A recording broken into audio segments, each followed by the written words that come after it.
El retorno a Freud, fundamentos de una revolución teórica. Una rebelión contra la comodidad del yo, un viaje hacia el abismo estructurado del inconsciente, una proclamación filosófica donde el sujeto no se encuentra, sino que se pierde y, al hacerlo, se revela. Lacan como filósofo del psicoanálisis, el heresiarca del inconsciente. Jacques Lacan no fue simplemente un psicoanalista, fue, ante todo, un filósofo de la herida, un pensador que hizo del desgarro del sujeto su terreno de batalla. No pretendía curar, sino abrir más profundamente la herida de lo humano para escuchar lo que desde allí grita, el deseo, la falta, el silencio estructurado del inconsciente. No fue médico del alma sino profeta del abismo simbólico, hereje de la tradición freudiana domesticada, enemigo íntimo de los que, en su tiempo, quisieron convertir el psicoanálisis en un método higiénico, en una técnica adaptativa, en una pedagogía de la normalidad. Cuando Lacan pronuncia su consigna, el inconsciente está estructurado como un lenguaje, no está haciendo un juego de palabras. Está empuñando un arma contra el conformismo teórico de su época. En él no hay terapia como promesa de sanación, sino análisis como apertura radical del ser humano al sinsentido, a lo no dominado por el yo, a lo que escapa a toda totalidad y se inscribe en la falta, en lo imposible, en lo real. Lacan, al declararse heredero de Freud, se declara enemigo de sus falsos discípulos, de aquellos que quisieron hacer del psicoanálisis una medicina de almas, una terapia conductista con barniz freudiano. Él no retorna a Freud para repetirlo, sino para leerlo contra sus lectores. Y en ese acto, se sitúa junto a Nietzsche, junto a Heidegger, junto a los que no temen derrumbar el edificio del pensamiento para buscar bajo los escombros el rostro oculto del sujeto. Crítica al psicoanálisis positivista, el yo como cárcel dorada. Para Lacan, la psicología del yo, tan en boga en el siglo XX, no era más que una caricatura humanista, una traición estructural al pensamiento freudiano. Convertir el psicoanálisis en una herramienta de adaptación del sujeto a la sociedad es asesinar su potencia subversiva. El yo, moi, en la tradición lacaniana, no es el centro luminoso del sujeto, sino su más elaborada ilusión. Es un reflejo, una imagen, una construcción narcisista que tapa el verdadero funcionamiento del aparato psíquico. Al fortalecer el yo, al hacer del análisis una técnica de estabilidad emocional, se niega el lugar del deseo, del síntoma, del otro. Se reprime lo que no encaja. Y lo que no encaja, en Lacan, es lo que importa. Lacan no quiere que el sujeto se adapte. Quiere que se enfrente a su verdad, aunque esta verdad duela, aunque lo destroce, aunque lo empuje al borde de la locura. Porque solo desde esa confrontación brutal, descarnada, puede haber algo como una transformación real, una emergencia del sujeto dividido, barrado, deseante, pero vivo. El inconsciente como lenguaje, la estructura que nos habita. El inconsciente está estructurado como un lenguaje, escribió Lacan, y con esa frase cambió la historia del pensamiento. La conciencia no es el centro de operaciones del alma, sino una superficie. Lo que gobierna al sujeto se encuentra en otro lugar, en una red de significantes que lo anteceden, lo determinan y lo atraviesan. Aquí entra en juego Ferdinand de Saussure, con su tesis sobre la arbitrariedad del signo y la estructura del lenguaje como sistema de diferencias. Lacan toma esta concepción, la eleva, la subvierte, la vuelve carne del deseo. El significante no representa un significado, sino otro significante. Así funciona el inconsciente. No dice, no comunica, desliza. Es un texto en constante desplazamiento, una cadena significante que nunca llega a su destino, porque el sujeto no es dueño de su palabra, sino efecto de ella. Freud había intuido esto al analizar los sueños, los lapsus, los síntomas. Lacan lo radicaliza. No soñamos con lo que queremos, soñamos con lo que el lenguaje permite decirnos a través del deseo. No hay un yo pienso como punto de partida, sino un algo me atraviesa y me dice, y eso que me dice no soy yo, es el otro. Y ese otro, con mayúscula, es el gran ausente presente. Es la ley, el lenguaje, el padre, la cultura, el significante primero que nos marca. No hay sujeto sin el otro. No hay deseo sin la falta que el otro impone. Lo simbólico como dimensión constitutiva del sujeto, nacemos en deuda. Lacan afirma, no nacemos en el mundo, nacemos en el lenguaje, y el lenguaje es el reino de lo simbólico. No somos individuos autónomos, somos hablados, inscritos en una red previa a nuestra existencia. Esta red simbólica, hecha de palabras, normas, nombres, prohibiciones, sentidos heredados, es la matriz donde se juega la constitución del sujeto. Entrar al lenguaje es entrar a la ley del padre, al orden que interrumpe el goce inmediato, que separa al niño de la madre, que introduce la castración simbólica. Es una pérdida, una fractura, pero también una condición de posibilidad. Solo desde la falta hay deseo, solo desde la separación hay sujeto. El orden simbólico es trágico. Nos forma a costa de lo que quita. Nos introduce en la sociedad, pero al precio de una herida original.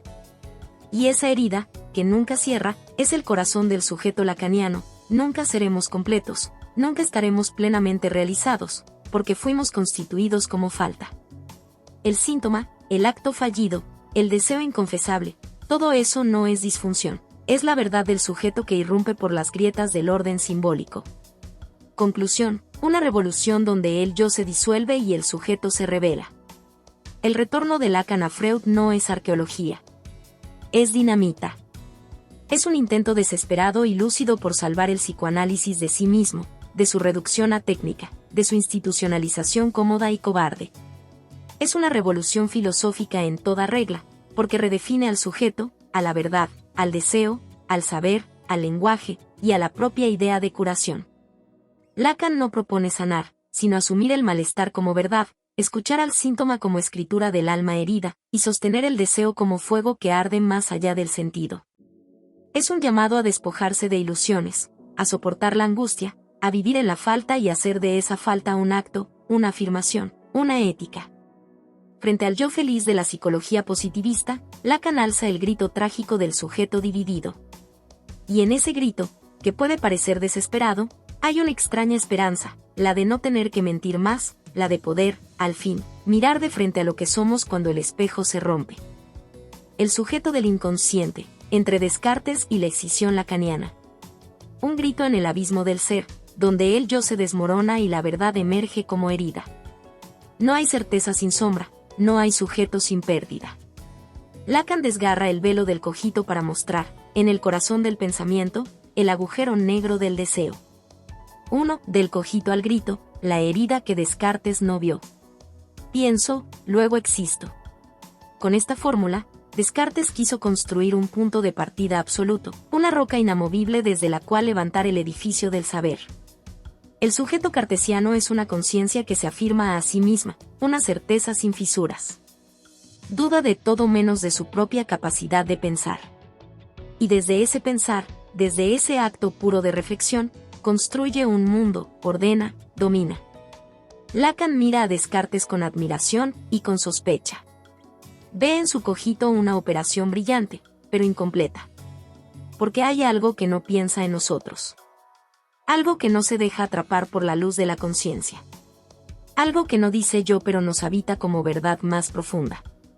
Para Lacan, el sujeto no es esa transparencia que se ve a sí misma. Es, por el contrario, una opacidad estructural, una grieta, un efecto de lenguaje, una pregunta sin respuesta. El sujeto lacaniano no dice pienso, luego existo, sino deseo, y por eso me pierdo. La diferencia es abismal. Donde Descartes busca certeza, Lacan encuentra división. Donde hay claridad cartesiana, Lacan introduce el sujeto barrado, tachado, dividido, dólar. No somos uno, somos muchos. No somos unidad, sino escisión. No nos conocemos, nos desconocemos radicalmente. 2. El sujeto no es uno, la falta como origen. ¿Qué es el sujeto para Lacan? Es una falta, una carencia estructural. No es una entidad positiva, sino una consecuencia del lenguaje. El sujeto emerge allí donde algo falta. No se da antes de hablar, se produce como efecto del significante. Y ese significante, el lenguaje, no es neutro. No describe el mundo, lo corta, lo organiza, lo reprime, lo determina. El niño entra al lenguaje como quien entra a una ley, la del padre, la de la cultura, la de lo simbólico. Para ser sujeto, debe perder algo. Debe renunciar al goce absoluto, debe someterse a la castración simbólica. Y es esa renuncia la que lo constituye. No somos lo que queremos. Queremos lo que no tenemos. Y ese deseo nos lanza hacia adelante, nos hiere, nos impulsa. El sujeto es el resultado de esa herida, no es lo que piensa, es lo que falta. El sujeto lacaniano no es autónomo. No es transparente. No es dueño de sí mismo.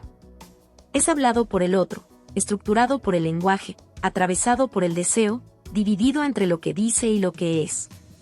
3. El sujeto barrado, $, la escisión constitutiva. El gran signo lacaniano, $. Ese trazo, esa barra, tacha al sujeto. No como un accidente, sino como su condición esencial. El sujeto del inconsciente está barrado porque está dividido entre dos dimensiones irreconciliables. El yo, moi, imagen especular, función narcisista, ilusoria totalidad. El sujeto del deseo, efecto del significante, lugar de la falta. En el espejo del yo creemos reconocernos.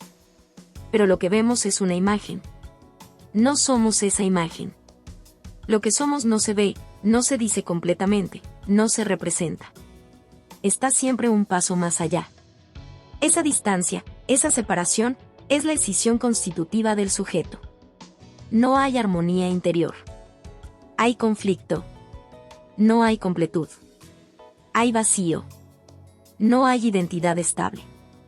Hay interrupción, síntoma, deseo. La barra no puede eliminarse. No hay reconciliación final. El análisis no la borra, la revela. Y en esa revelación está el gesto más radical del pensamiento lacaniano. No hay cura que cierre la herida. Hay asunción ética de la falta. 4. Deseo, verdad y saber, la trama trágica del sujeto. En Lacan, el deseo no es capricho. No es apetito. No es búsqueda de placer. Es una estructura, una dimensión ontológica. Deseamos porque nos falta algo. Porque somos falta. Pero el deseo no puede decirse directamente. Habla en rodeos, en síntomas, en lapsus, en sueños. El deseo no sabe de sí mismo.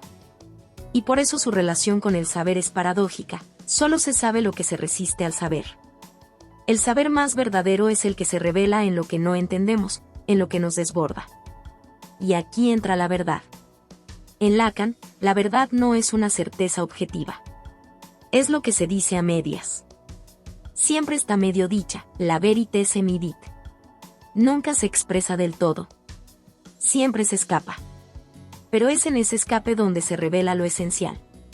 La verdad no se opone a la mentira, sino al disfraz del yo, al espejismo de una identidad plena. La verdad es el síntoma, el deseo escondido, lo que se dice sin saber qué se dice. El análisis, entonces, no es búsqueda de conocimiento, sino acto ético de enfrentar la verdad del deseo, incluso si esa verdad no encaja con el yo, incluso si esa verdad destruye al yo. 5. El sujeto como lucha, una ontología de la fractura. Lacan no busca consolar. Busca despertar. Y despertar no es cómodo. Es doloroso. Porque significa aceptar que no somos lo que creemos. Que nuestra identidad está rota, que nuestra conciencia miente, que nuestra palabra está tomada por el deseo del otro. Pero en esa fractura, en ese desgarramiento, hay una posibilidad radical de existencia. No como totalidad, sino como acto. No como esencia, sino como elección. El sujeto lacaniano no es lo que es lo que hace con su falta. Esta es la afirmación paradójica de Lacan. No hay plenitud, pero hay acto. No hay unidad, pero hay decisión. No hay verdad completa, pero hay deseo que insiste. Y en esa insistencia está la ética, está la vida, está lo que nos salva, no de la angustia, sino en medio de ella. 6. Conclusión, el sujeto como ruina viva. Entre Descartes y Lacan hay un mundo que se derrumba. Donde antes había certeza, ahora hay vacío. Donde había luz, ahora hay sombra estructurada.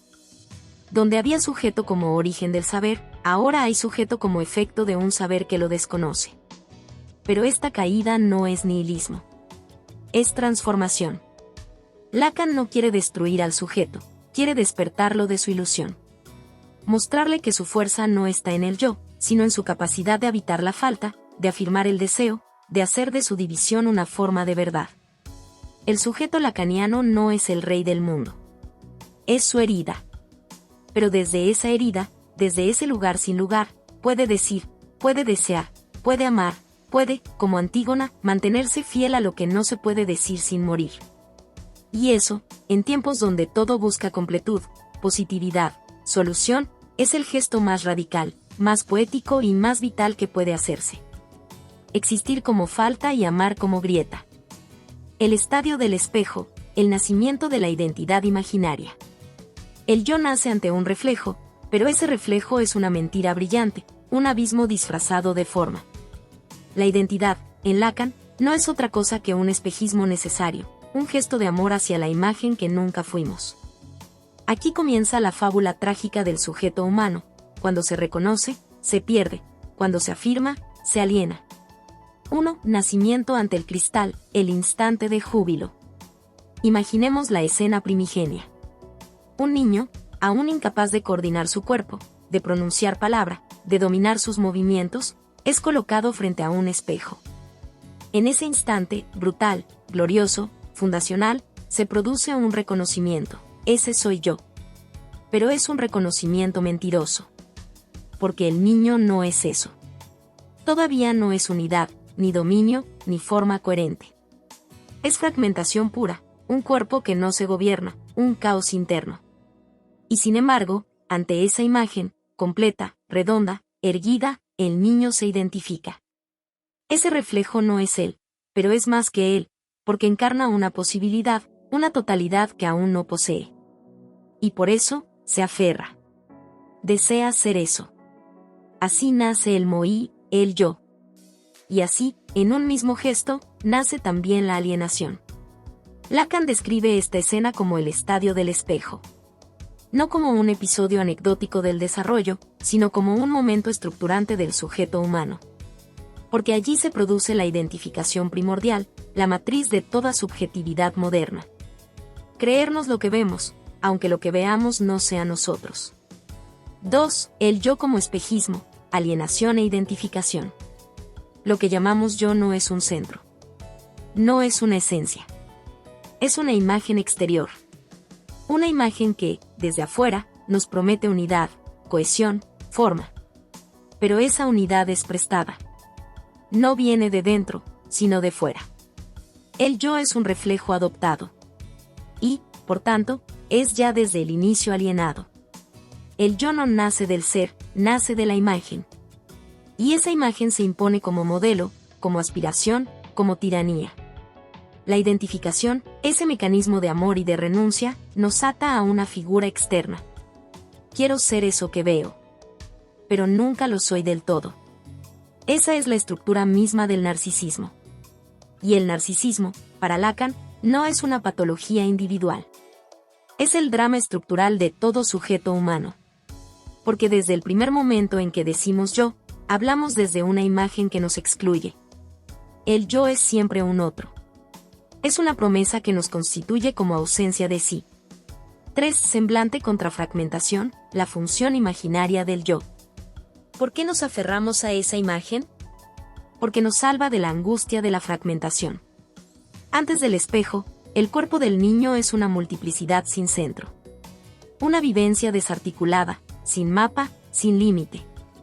La imagen del espejo produce una ilusión de coherencia, y esa ilusión soporta el caos interior. Así, el yo funciona como semblante. Una máscara, una forma externa que permite soportar la dislocación interna. Pero este semblante, esta máscara, no revela, oculta.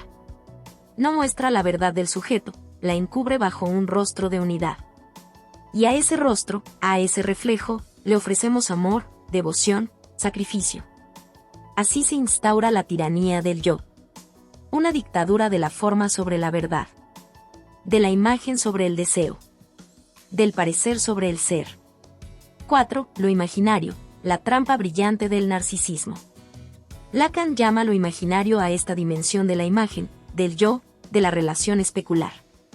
Lo imaginario no es lo ficticio, sino lo estructurante como ficción. En el registro imaginario vivimos bajo el régimen de las formas. El yo. el otro como rival o espejo. La seducción de las apariencias. La ilusión de armonía. Pero este mundo es también el teatro del narcisismo, del conflicto, de la lucha a muerte por el reconocimiento. Porque en lo imaginario, el otro siempre es amenaza. Si se parece a mí, puede reemplazarme. Si me refleja, también me confronta. De ahí la violencia inherente al espejo, la guerra de imágenes, la lucha por la forma. El narcisismo, entonces, no es amor propio, es alienación glorificada. No es seguridad, es fragilidad disfrazada. El narcisista no se ama, se aferra desesperadamente a una imagen que lo salva del abismo. Y todos somos, en algún nivel, narcisistas estructurales. 5. Contra la unidad moderna, crítica de la identidad. Lacan lanza aquí una de sus bombas más radicales. El sujeto moderno no es una unidad que se autodetermina, sino una fractura sostenida por imágenes falsas.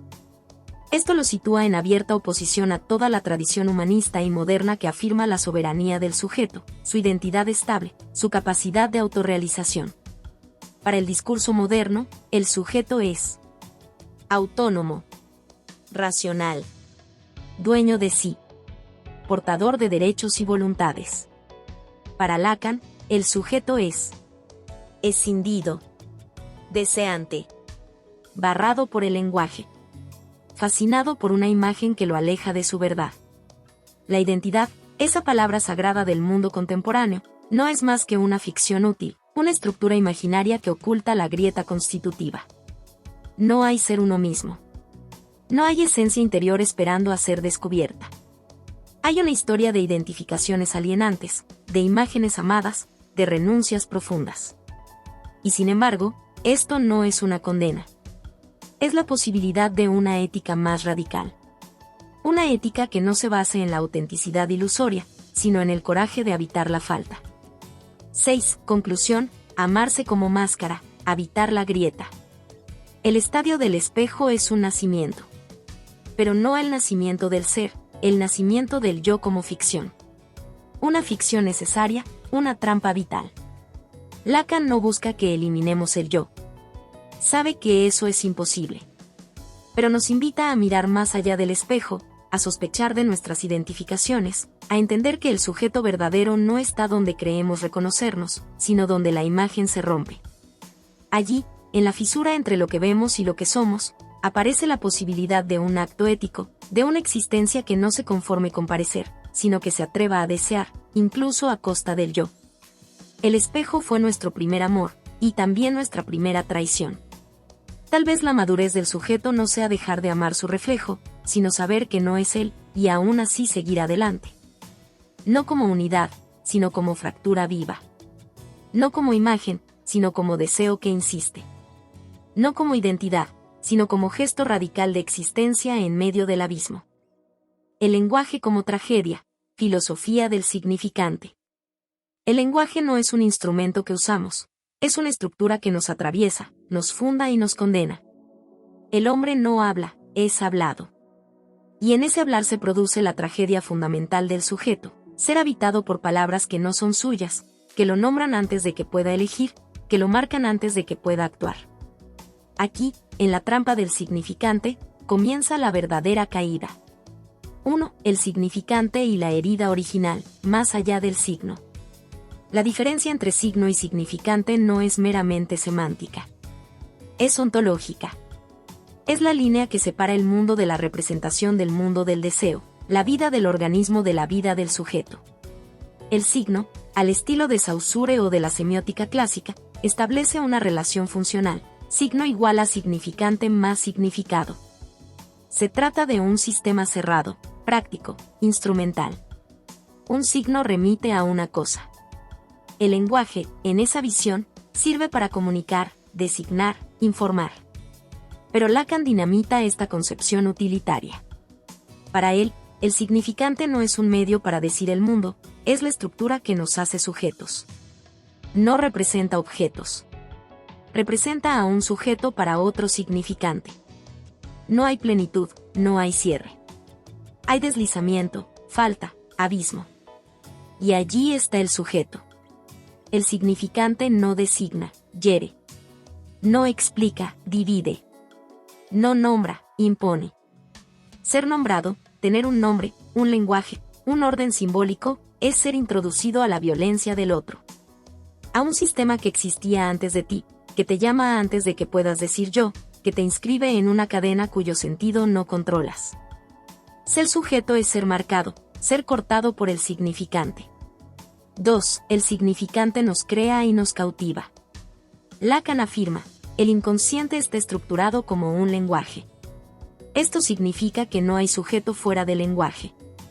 No hay yo profundo esperando ser descubierto en el silencio. Lo que llamamos interioridad, autenticidad, incluso libertad, está ya atravesado por la red significante. No hay acceso a lo real sin la mediación del significante. Todo lo que somos, nuestros recuerdos, traumas, pasiones, miedos, deseos, está ya estructurado por un lenguaje que no es nuestro, pero que nos posee. Y sin embargo, este lenguaje es traicionero. Nunca dice todo. Siempre deja un resto. Porque el significante trabaja por oposición, por ausencia, por diferencia. Un significante no vale por lo que dice, sino por lo que no es. Por eso, el sujeto nunca puede decirse del todo. Siempre queda algo por fuera. Un grito, un temblor, un silencio que nos desborda. Y en ese silencio, en esa imposibilidad de decirse completamente, está la tragedia del lenguaje. 3. El otro como lugar de la ley y del deseo.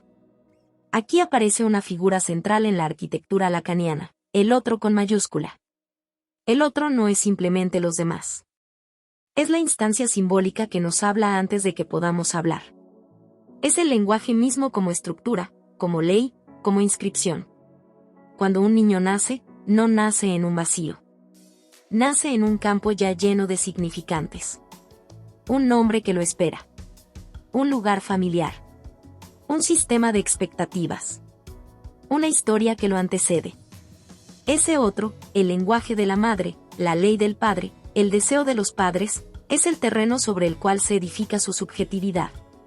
Y por eso, el sujeto nunca es dueño de sí, es efecto del deseo del otro. ¿Qué quiso el otro al traerme al mundo? ¿A quién me parezco? ¿Qué esperaba de mí mi madre? ¿Qué silencio me heredó mi padre? Estas preguntas no son anecdóticas. Son estructurantes. Porque el sujeto no es deseo puro, sino respuesta al deseo del otro. Y sin embargo, nunca puede saber completamente qué deseaba el otro. Hay un vacío allí. Un misterio. Una falta central. Y esa falta lo empuja a desear, a buscar, a repetirse. Todo deseo es el eco del deseo del otro. Todo acto es una pregunta. ¿Es esto lo que tú querías de mí? 4. El deseo como estructura y abismo.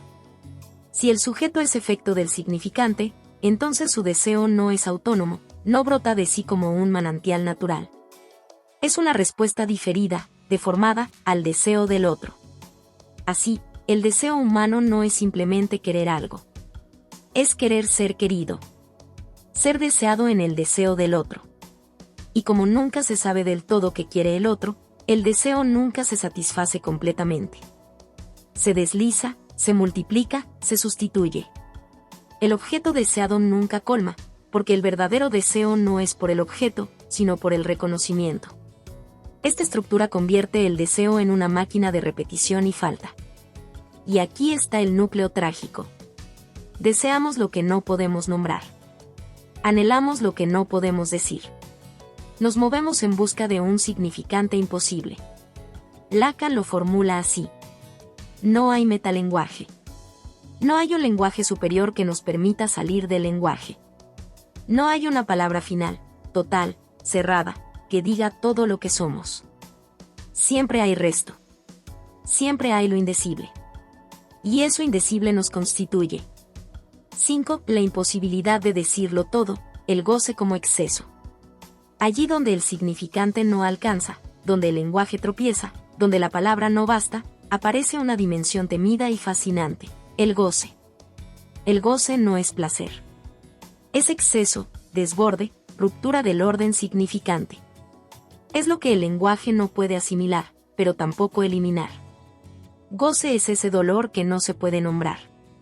Esa alegría que desborda sentido. Esa pulsión que insiste incluso contra el yo. El sujeto, atrapado entre el deseo que se escapa y el goce que lo devora, vive en una tensión constante. Y en esa tensión se decide todo. La locura. La creación. El síntoma. La poesía. La angustia. El amor. Todo lo que vale la pena, todo lo que nos constituye radicalmente. Es lo que no puede decirse del todo. 6. Conclusión, el significante como cruz y como camino. El lenguaje, en Lacan, no es un don divino ni un código social. Es una tragedia estructural. Una trampa brillante. Una cárcel de signos que también nos permite, a veces, vislumbrar la libertad. Porque si bien el significante nos aliena, también nos posibilita. Nos condena a la falta, sí. Pero es esa falta la que abre el espacio del deseo, del arte, del amor, de la creación. Solo un ser atravesado por el lenguaje puede escribir poemas, llorar en silencio, gritar por dentro, amar sin saber por qué. Solo un sujeto que no se dice del todo puede transformarse radicalmente. Aceptar la estructura trágica del lenguaje no es resignarse. Es asumir la existencia como lo que verdaderamente es. Un acto incompleto, desgarrado, pero intensamente vivo. El significante es la cruz que cargamos. Pero también es el suelo sobre el que podemos afirmar, incluso con dolor, que estamos aquí, que deseamos, que existimos. Lo real y la verdad, el límite de lo decible. Hay un lugar donde el lenguaje se quiebra, donde la palabra muerde el vacío, donde el significante tropieza con algo que no puede nombrar. Ese lugar, ese abismo, se llama lo real. Allí, en ese silencio que no se deja atrapar, vibra la verdad, no como certeza, sino como herida, como desocultamiento, como aparición de lo que no debía decirse, pero insiste en decirse. No toda verdad se dice, y, sin embargo, la verdad solo ocurre cuando algo irrumpe, desnudo, insoportable, y transforma para siempre lo que creíamos ser. 1. Lo real como lo imposible, la brecha en el lenguaje. En la topología lacaniana, el orden de lo real no es un objeto ni un mundo separado. Lo real no es lo físico ni lo material, sino lo que escapa a toda simbolización posible. Es lo imposible. El agujero que no puede ser tapado por ninguna palabra. Ningún relato. Ningún mito. Lo simbólico organiza el mundo mediante el lenguaje. Lo imaginario lo adorna con imágenes, shows, proyecciones. Pero lo real es el ruido detrás del sentido. La fisura que resiste ser narrada. Es ese momento en que algo irrumpe, violento, crudo, sin mediación. Y pone en crisis la totalidad de nuestras construcciones simbólicas. La muerte de un hijo. El abuso no dicho. El deseo inconfesable. La escena traumática que no cesa de repetirse porque nunca pudo ser narrada. Eso es lo real. No lo que falta en el mundo, sino lo que falta en el lenguaje. Lo real no se presenta. Se presenta como ausencia. Se presenta como lo que no encaja. Lo que no tiene nombre pero tiene cuerpo. Lo que no se ve pero se siente como un puñetazo en el alma. El sujeto, enfrentado a lo real. Se derrumba o se transforma. 2. El trauma como encuentro con lo real, la grieta inasimilable. En el corazón de cada sujeto habita un punto de ruptura, el trauma. No es un hecho, no es un accidente, no es simplemente un evento. Es el impacto de lo real en el tejido simbólico del sujeto. Un trauma no es lo que pasó, sino lo que no pudo inscribirse en el lenguaje. Lo que no pudo ser dicho. Lo que se dio la capacidad de significar y dejó un vacío. Un hueco que resuena para siempre. Ese trauma no desaparece. Se repite. Insiste. Regresa disfrazado de síntomas, pesadillas, angustia, compulsiones. Palabras que tartamudean. Vidas que se arruinan. El trauma es el punto donde el sujeto toca lo real y no puede articularlo. Y por eso, el psicoanálisis no cura al decir la verdad, sino al poner al sujeto en relación con la imposibilidad de decirla toda. El lenguaje falla. Y en ese fallo, comienza el trabajo del sujeto. no como reparación, sino como reinvención, como acto, como ética de la falta. 3. El goce y la herida, el límite del placer. Junto al trauma, aparece otra dimensión radicalmente real, el goce. No es placer. No es satisfacción. Es exceso. Es la zona donde el cuerpo y el significante colapsan. Donde se abre una herida que no cierra. Goce es el punto donde el sujeto ya no puede sostener su coherencia imaginaria. Donde el lenguaje no salva. Donde el deseo arde sin objeto. Y el cuerpo grita sin voz. En la sexualidad, en el dolor, en la creación. En el odio puro, en la entrega absoluta. Allí aparece el goce. El reverso del orden, el temblor del sentido. El goce es real porque no puede ser domesticado por el significante. Es la vivencia extrema. El borde donde uno ya no sabe si está vivo o muerto. Si ama o destruye. Si grita o calla. En el goce se toca lo radicalmente otro. Y ese otro no responde. Y ahí el sujeto se quiebra. Y si tiene suerte, renace de sus cenizas. 4. La verdad como medio dicha, lo que no puede ser completado. Lacan fue tajante. No hay verdad toda. Toda verdad es media dicha. Incompleta, sesgada, parcial. Y no porque estemos mal informados, sino porque la estructura misma del lenguaje impide que se diga todo. La verdad no es un contenido oculto esperando ser revelado. Es un acontecimiento del decir. Una producción en acto. Una ruptura en la cadena significante. Se dice algo. Y ese algo muestra tanto como oculta. Cada palabra que pronunciamos deja algo por fuera. Algo que no pudo ser dicho, que no supimos cómo decir. Que tal vez ni sabíamos que estaba allí. Esa es la dimensión ética y trágica de la verdad. No está del lado de la certeza, sino del riesgo. No está en el conocimiento, sino en la exposición. Decir la verdad es ponerse en juego. Es dejar que algo de lo real pase a través de nosotros. Y eso nunca ocurre sin herida. Sin pérdida. Sin transformación. 5. Heidegger y la verdad como desocultamiento. La verdad como acontecimiento del ser. Lacan no solo bebe del psicoanálisis. También escucha, y desafía, a la filosofía. Y en Heidegger encuentra una resonancia decisiva. La verdad no como adecuación, sino como aletheia, desocultamiento. Para Heidegger, la verdad no consiste en decir lo que es, sino en abrir un claro. Una grieta donde algo pueda aparecer como lo que es. La verdad no es lo que ya estaba ahí. Es lo que emerge cuando lo oculto se deja ver. Cuando algo irrumpe desde el fondo del ser. Lacan toma esta idea y la hace estallar en la clínica.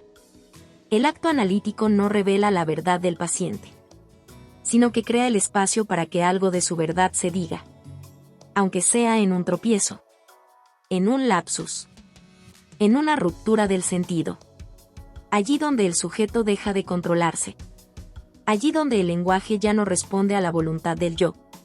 Allí emerge una verdad más radical. No la verdad como luz, sino como sombra que se revela en el temblor de una palabra rota. No la verdad como contenido, sino como acto de existencia. Me expongo, luego soy.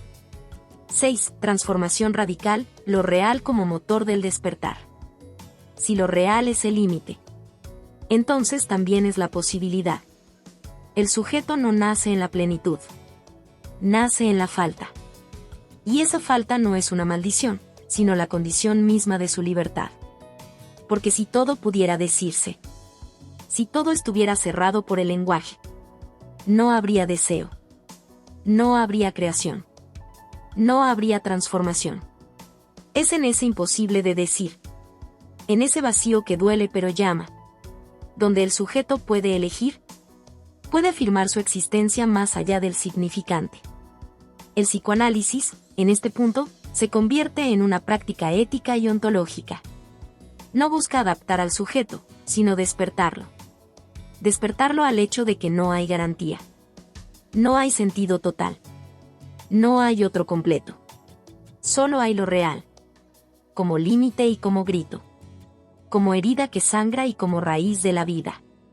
Y entonces, paradójicamente, allí donde el lenguaje falla, allí donde la verdad no se puede decir toda, allí nace una verdad más radical. La de un sujeto que elige vivir a pesar del sinsentido, que afirma su deseo en la falta, que hace de su herida un acto. Epílogo: vivir al límite del lenguaje. Hay quienes creen que la vida es encontrar la verdad.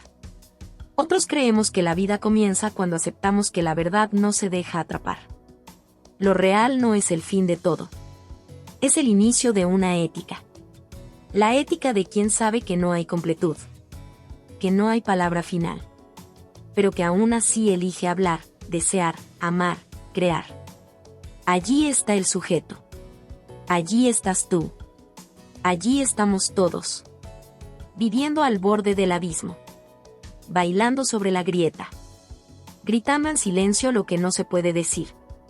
Pero que, sin embargo, nos constituye para siempre. La ética del psicoanálisis, más allá del bien y del mal. La ética no está en la renuncia ni en la sumisión. La ética no es la obediencia a las normas ni la paz social. La ética está en la afirmación radical del deseo. Está en la resistencia a la domesticación de lo real. Está en la confrontación con la verdad no dicha, con lo imposible de simbolizar, con lo que quema sin ser entendido. 1. La ética del deseo: no ceder en tu deseo. El psicoanálisis, lejos de ser una práctica de curación o moralización, es una práctica de liberación. ¿Pero liberación de qué, exactamente, y hacia qué, exactamente? Liberación del deseo. Liberación de la represión que busca poner freno a lo más profundo del sujeto. Liberación de la cosificación del ser humano en función de una moral impuesta. Liberación del límite simbólico que se impone entre la vida auténtica y la vida domesticada.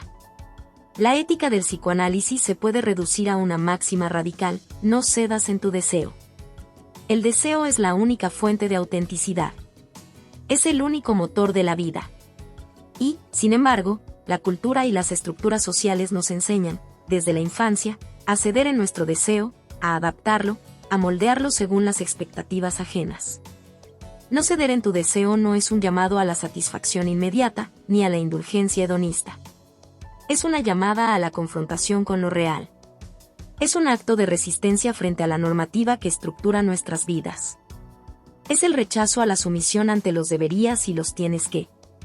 Es la afirmación de un principio de vida que no se somete a ninguna moral, sino que se enfrenta con coraje y radicalidad a lo que realmente somos, a lo que nos impulsa en lo más profundo. Para Lacan, la única ley a la que el sujeto debe adherirse es a la ley de su propio deseo. No ceder en el deseo significa no traicionar lo que el sujeto es más allá de las palabras, las normas, los discursos del otro. La ética, entonces, no está en renunciar al deseo, sino en mantenerse fiel a él, en no perderse en las máscaras del ego, en no venderse ante las promesas del poder y la normalidad. 2. Crítica a la moralidad tradicional, la rebelión del sujeto deseante. La moralidad tradicional ha sido la gran enemiga del deseo. Ha querido imponernos una imagen de la buena vida. Una vida que se ajusta a normas fijas, a un patrón rígido de comportamiento, donde el deber ser de la moral cristiana o la ética kantiana se imponen sobre la pasión, sobre el deseo irracional e incontrolable que nos habita. Lo bueno según las estructuras sociales y religiosas es lo que se ajusta a la ley, lo que está marcado por la convención, lo que se ajusta a la norma del otro, lo que asegura la convivencia, la paz, la armonía social. Pero, ¿acaso la vida, el sujeto, la verdadera libertad, se limitan a la armonía? ¿Acaso no es la contradicción, el conflicto, la ruptura con el orden establecido lo que da sentido a nuestra existencia? Lacan desafía abiertamente esa moralidad. No hay moral que valga cuando el sujeto se ve obligado a negar su deseo para cumplir con una norma externa. La moralidad tradicional condena al sujeto a vivir una vida que no es la suya, a rechazar lo que realmente lo motiva en el fondo de su ser, para ajustarse a lo que otros consideran correcto, moral o apropiado. La ética lacaniana, entonces, No es una ética de sumisión. Es una ética de rebeldía. Una rebeldía que dice, no voy a renunciar a mi deseo. No voy a permitir que nadie me diga lo que debo ser. En este sentido, la moralidad tradicional está en completa contradicción con lo que significa ser un sujeto deseante. La moral del sacrificio, de la renuncia, de la obediencia a las normas impuestas por el otro. Es, en última instancia, la moral de la muerte. Una moral que ha matado la vida de millones de individuos. Que ha condenado a la humanidad a una existencia vacía, opaca, sin pasión, sin deseo, sin autenticidad. 3. Lo ético no como norma, sino como confrontación con lo real. Lacan, en su profundo alejamiento de la moralidad tradicional, nos ofrece una ética que no busca adecuarse a ninguna norma, sino que se enfrenta directamente a lo real. Es imposible de simbolizar que define al sujeto. Lo ético, entonces, es el acto de confrontarse con lo real. Es el acto de tomar responsabilidad por lo que somos, por lo que nos ha sido dado, por lo que no podemos controlar, pero también por lo que hemos creado en el proceso de nuestra existencia. Lo ético no está en cumplir con una norma ajena, en ajustar nuestra vida a las expectativas del otro, sino en enfrentar la falta que define al sujeto, en afirmar la libertad de ser a pesar de lo que el otro espera de nosotros. La ética no consiste en actuar correctamente en el marco de una moral predeterminada. Lo ético es, más bien, la confrontación con la absurda y trágica realidad de nuestra existencia. La vida humana es una lucha contra lo real. Es la búsqueda de sentido en medio de la ausencia. Es el intento de hacer algo de nuestra caída, de afirmar la vida a pesar de lo que el otro nos impone.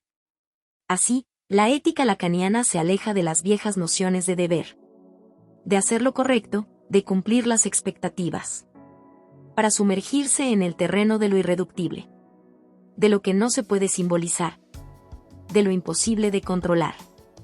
Es la ética de la diferencia, de la afirmación del deseo como motor, de la radicalización de la vida, que no se somete ni se sacrifica, sino que resiste, que desafía lo dado, que cree en el caos como fuente de creación. 4. Lacan y Kant, el imperativo frente al goce, jouissance. En este capítulo ético, Lacan entra en diálogo con la figura de Kant. Kant, el filósofo de la moral, nos dejó su imperativo categórico. La famosa norma universal que nos invita a actuar como si nuestras acciones pudieran ser ley para todos. Es una ley que exige el sacrificio del deseo personal en pos de la razón universal. Un imperativo que niega lo individual para someternos a una ética de la colectividad, de la legitimidad universal. Pero Lacan no sigue este camino. En lugar de seguir el imperativo kantiano, Lacan nos presenta otro imperativo. No cedas en tu deseo. Este imperativo no se refiere a la razón, ni a la moralidad, sino al goce, a ese exceso del deseo que no puede ser sometido ni contenido. El goce, jouissance, para Lacan, es el límite, el punto de la supervivencia del sujeto, lo que rompe las cadenas de la norma. El goce no se ajusta a la razón, ni a la moral. Es el desbordamiento de todo control. La experiencia radical de ser más allá de todo significante. Kant y Lacan se enfrentan, uno defendiendo la pureza de la razón, el otro desafiando el control de la razón para afirmar lo imposible. El imperativo lacaniano no es un llamado a la razón, sino a la pasión del deseo, al goce que rompe los límites, que no se deja atrapar por la ley, que se enfrenta a lo real en su máximo desafío. 5. Conclusión, la libertad más allá del bien y del mal. La ética del psicoanálisis no se basa en seguir normas. No se basa en hacer lo bueno o lo correcto. Se basa en afirmar el deseo, como el único principio auténtico de vida. Es la ética de no ceder en el deseo, de no traicionar lo que somos por seguir la moral de un mundo que nunca nos ha comprendido. El psicoanálisis nos lleva a un lugar radical, donde la ética no es el cumplimiento de reglas ajenas, sino la confrontación con lo real, con lo que no podemos controlar, con lo que nos impulsa a hacer más que lo que otros esperan de nosotros. Es, en última instancia, la afirmación de la vida. En su caos, en su desorden, en su dolor, en su goce. Más allá del bien y del mal. En el momento de la verdad absoluta. El deseo humano que se niega a ceder. Que se niega a morir en la moralidad opresiva del otro. La travesía de lo humano a través del tiempo, el dolor y el desafío. La historia, esa corriente interminable que nos arrastra, nos define y, al mismo tiempo, nos desafía, es mucho más que una sucesión de hechos y fechas. Es la travesía de lo humano a través de la luz y la sombra, del sufrimiento y la gloria, de la victoria y la derrota. Cada capítulo de nuestra historia, tanto individual como colectiva, está marcado por una serie de luchas, pérdidas, aprendizajes y transformaciones, que se convierten en el código genético de nuestra existencia. En la razón de ser de lo que somos y de lo que aún nos queda por ser. La historia nos enfrenta constantemente con las paradojas más profundas de la vida. Por un lado, nos habla de la búsqueda incansable de sentido, del deseo humano de comprender su lugar en el universo. Pero, por otro lado, la historia está plagada de errores, traiciones y dudas existenciales que nos muestran la fragilidad de nuestra naturaleza. Nos enfrentamos a la dura realidad de que no somos seres completos, sino seres fragmentados, heridos por nuestras decisiones y por los eventos que se desatan fuera de nuestro control. Y, sin embargo, en esta fragmentación es donde radica nuestra esencia, en nuestra capacidad de trascender el dolor y la confusión, de encontrarlos en la oscuridad, de resurgir de las cenizas y reinventarnos. Al observar la historia desde esta perspectiva, podemos ver que nuestra relación con el tiempo es, en sí misma, un tema profundamente filosófico. El tiempo no es una línea recta, ni un flujo ordenado. Es un circuito de momentos suspendidos, de intersecciones entre el pasado, el presente y el futuro, donde cada decisión y cada acción se convierte en una puerta que abre nuevos caminos, pero también puede cerrarlos, obligándonos a enfrentar la incertidumbre y la angustia existencial que conlleva vivir. En cada periodo histórico, la humanidad ha buscado respuestas a preguntas fundamentales. ¿Quiénes somos realmente? ¿Qué es lo que buscamos? ¿Es el poder, la felicidad, la justicia o la libertad lo que da sentido a nuestra existencia? A medida que la historia avanza, estas preguntas no desaparecen, sino que se transforman, se reformulan, pero siguen siendo las mismas, porque en el fondo, lo que está en juego es nuestra identidad. Nuestra autenticidad como seres humanos. En este recorrido a través del tiempo, nos encontramos con figuras históricas que, a través de sus acciones, nos revelan la lucha por la verdad, la justicia y la transformación. Los grandes líderes, los mártires, los revolucionarios, no son solo símbolos de la lucha por el poder, sino de la lucha por el alma humana.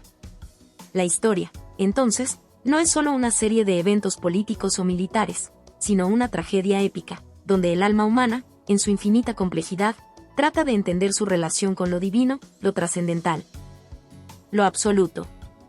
Y en el centro de todo esto se encuentra la dialéctica de la opresión y la libertad. La historia está llena de momentos donde los pueblos han sido oprimidos, silenciados, reducidos a simples objetos de poder. Y sin embargo, en esos mismos momentos, surge la rebeldía.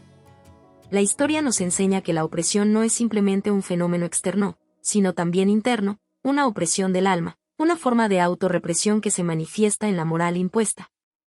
En la conformidad que nos priva de nuestra verdadera naturaleza. Pero también es en esta lucha contra la opresión donde el ser humano se redefine, se transforma, se reinventa a sí mismo, tomando el control de su destino, desafiando las normas impuestas. Buscando un sentido más allá de lo que le ha sido dictado. La historia, en su esencia, es la búsqueda constante de la verdad. Y aquí es donde la historia se convierte en un desafío filosófico y existencial.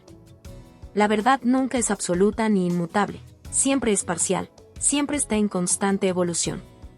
En cada momento de la historia, la verdad se presenta como una luz fugaz, que nos guía, pero que también nos engaña. El ser humano siempre está tratando de comprender y de darle sentido a los eventos que ocurren, pero el problema es que nunca tenemos acceso a toda la verdad. El conocimiento es fragmentado, y nuestra comprensión de los eventos históricos está determinada por nuestra perspectiva limitada, por los intereses y las creencias que nos guían. Y es aquí, en esta fragmentación de la verdad, donde surge uno de los mayores desafíos de la historia, la búsqueda del sentido. Si la historia está marcada por la lucha por la verdad, ¿cómo podemos afirmar que alguna vez la alcanzamos realmente? ¿Es posible conocer la verdad última de los eventos, o estamos condenados a vivir en una niebla perpetua de interpretación, donde cada verdad es, en realidad, una mentira parcial? ¿Acaso la búsqueda de la verdad no es, en última instancia, la búsqueda de lo imposible? Y, sin embargo, seguimos buscando, seguimos luchando por encontrar algo más allá de lo que sabemos, un sentido que nos permita vivir en un mundo que desafía constantemente nuestra capacidad de comprensión. La historia también está llena de paradojas existenciales.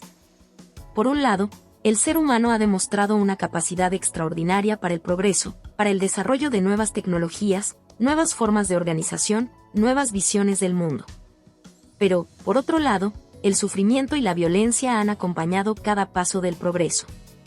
La historia del hombre es, en gran medida, la historia de la lucha contra la injusticia, contra las desigualdades que nos definen, contra las estructuras de poder que nos oprimen, pero también es la historia de la autodestrucción, de la guerra, de la corrupción y la traición. Esta contradicción fundamental entre la capacidad del ser humano para el bien y para el mal plantea la gran pregunta: ¿qué nos define como seres humanos? ¿Es el progreso lo que nos da significado, o son las decisiones que tomamos frente al sufrimiento y la muerte lo que realmente define nuestra existencia? En este sentido, la historia es una lección de transformación radical. Cada capítulo, cada evento, cada ciclo nos ofrece la oportunidad de renacer. Porque la historia no es solo una sucesión de hechos, sino una constante transformación. La humanidad no repite el pasado, sino que se reconfigura a través de él, tomando lo que ha aprendido de la lucha, del dolor y del sacrificio, y forjando un nuevo camino hacia lo desconocido. Cada error, cada fracaso, cada traición, es una semilla de transformación que da lugar a una nueva forma de ser, una nueva forma de comprender la vida, de vivir en el mundo, de amar, de resistir. Al final, la historia es un acto de resistencia continua. Resistencia a lo que nos oprime, a lo que nos limita, a lo que nos divide. Pero también es un acto de afirmación de la vida, de afirmación de nuestro deseo, de nuestra capacidad para crear, para encontrar un propósito, un sentido, más allá de lo impuesto. En cada uno de nosotros resuena el eco de esa historia infinita, una historia que nunca termina, porque nosotros somos parte de ella, y cada día, con cada acto, escribimos un nuevo capítulo. Y es en esta escritura de lo humano, en esta resistencia a la muerte, donde realmente encontramos lo que significa ser libres, ser verdaderamente humanos. Hola a todos. Si te ha gustado esta historia, déjame un comentario y cuéntame qué parte te atrapó más o qué emociones despertó en ti. No olvides suscribirte al canal, activar la campanita y darle me gusta. Tu apoyo nos ayuda a seguir creando contenido emocionante y lleno de emociones. ¿Qué otros temas de historias te gustarían ver en el canal? Tus ideas podrían inspirar nuestra próxima trama con giros inesperados.